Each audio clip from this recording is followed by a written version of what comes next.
Bharatiya Janata party महिला मोर्चा की राष्ट्रीय अध्यक्षा स्नेही बहन स्मृति ईरानी जी, दिल्ली प्रदेश भाजपा के प्रदेशाध्यक्ष भाई विजेंद्र गुप्ता जी,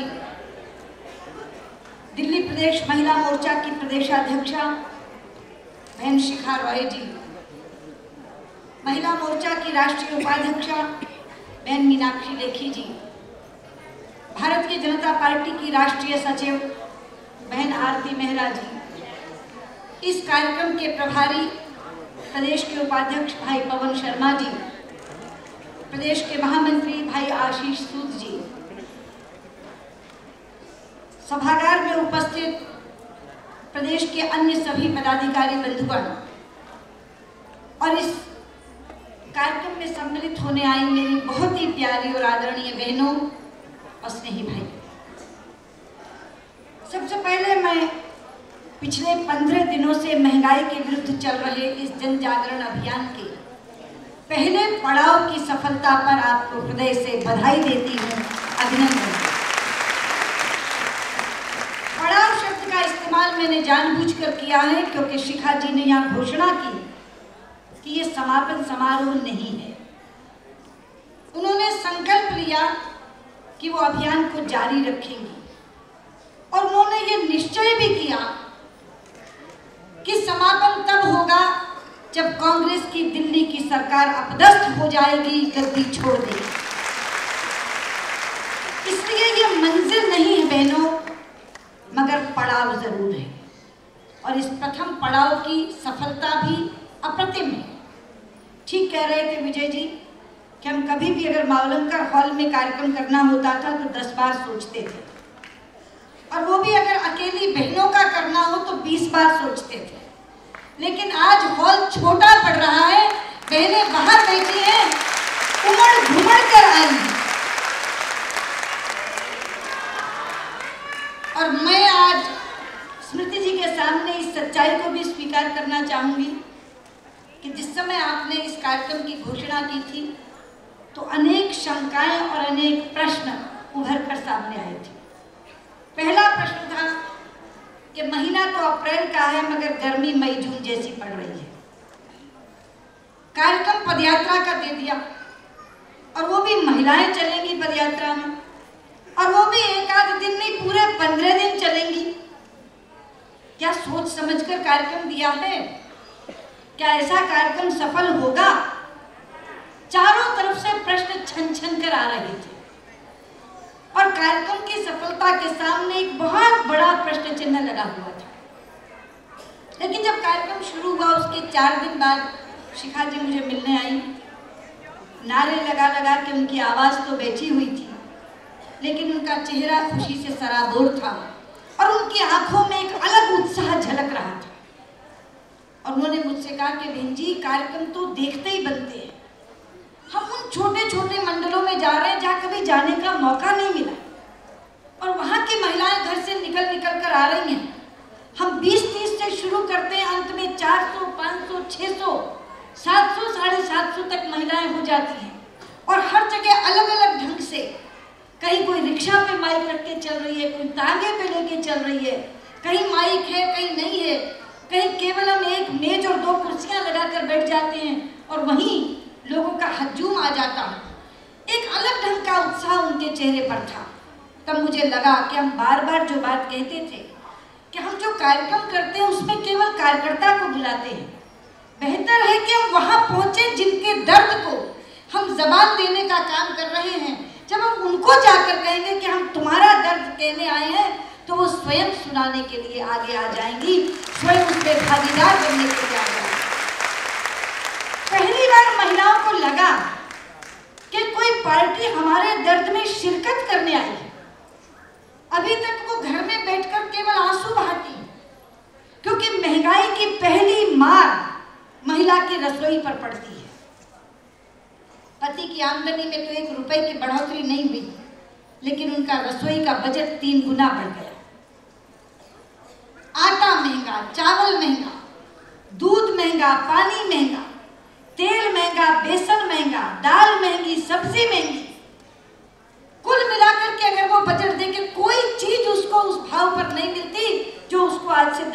पहले मिलती थी।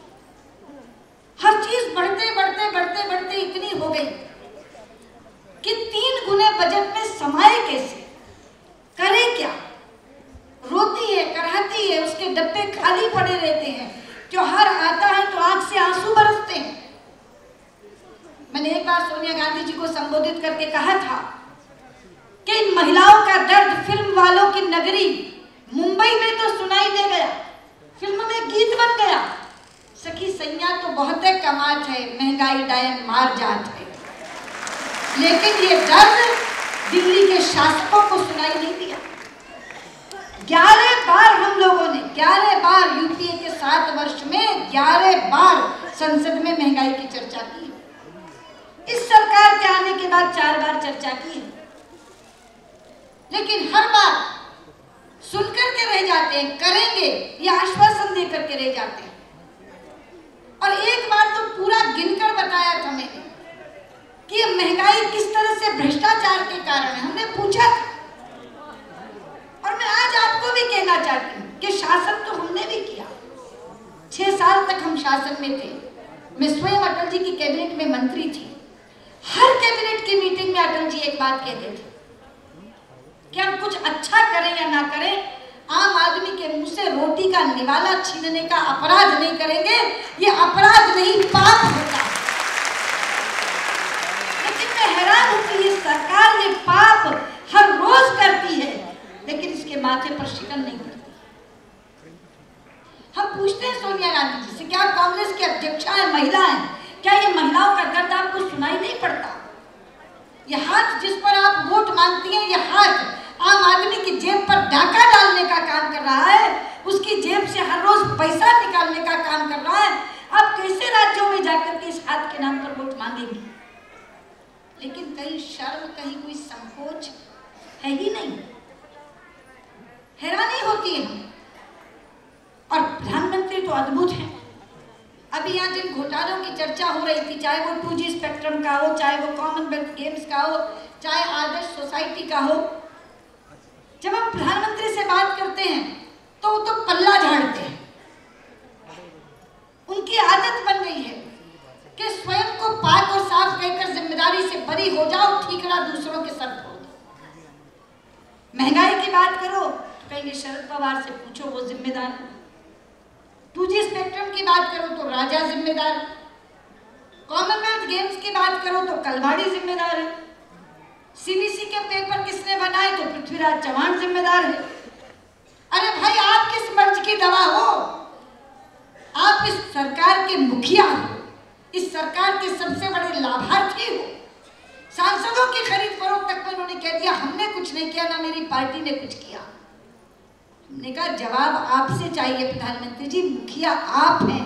औरों के ऊपर ठीकरा फोड़ के आप अपनी जिम्मेदारी से बरी नहीं हो सकते। और इसीलिए मैंने इस बार लोकसभा में एक शेर पढ़ करके उनसे जवाब मांगा था। मैंने सुना देती हूँ। मैंने कहा था उन्हें कि तू इधर उधर की ना बात कर, ये बता कि काफिला क्यों लूटा। तू इधर उधर की ना बात कर, ये बता कि काफिला क्यों लूटा। हमें रहजनों से गरज नहीं, तेरी रहबरी का सवाल है।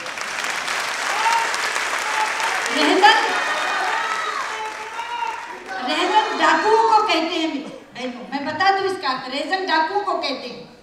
तो जो नेतृत्व कर रहा था उसके पीछे चलने वाला काफिला डाकुओं ने लूट लिया। और रहबर मुखिया को कहते हैं। तो वो लूटने वाले लोग पूछ रहे हैं कि तू इधर उधर की ना बात कर। वो कहने लगा ऐसे लूट गया, ऐसे लूट गया। तो लूटने वाले पूछ रहे हैं कि तू इधर उधर की ना बात कर, ये बता कि काफिला क्यों लूटा। हमें रहजनों से गरज नहीं, हमें डाकुओं से कोई लेना देना नहीं। तेरी रहबरी का सवाल है, तेरे नेतृत्व का सवाल है।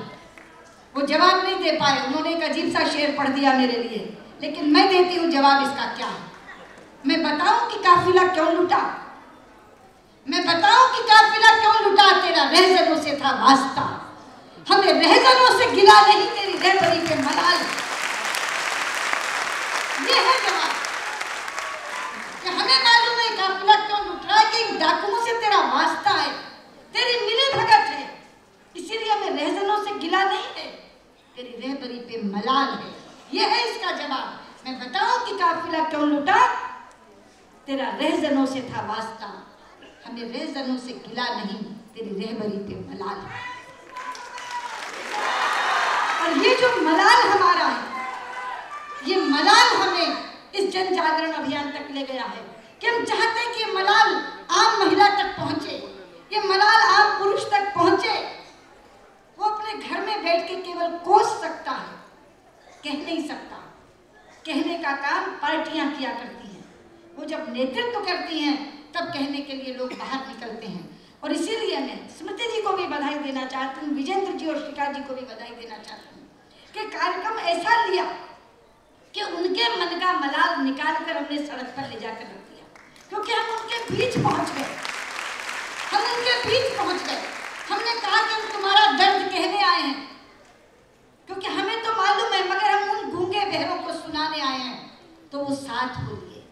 और जिसे कहते हैं कि मैं अकेला ही चला था जानिबे मंजिल, मगर लोग साथ आते गए और कारवां बनता गया। और ये कारवां बन गया, इतना बड़ा ये कारवां।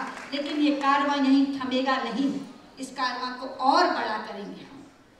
पहले 20 चले तो 200 बने, 200 चले तो 2000 बने, और आज ये कारवां जो यहाँ बैठा है, ये कारवां जब आगे चलेगा तो 20,000, 2 लाख, 20 लाख, 2 करोड़ होता हुआ ये पूरी की पूरी दिल्ली को छान मारेगा।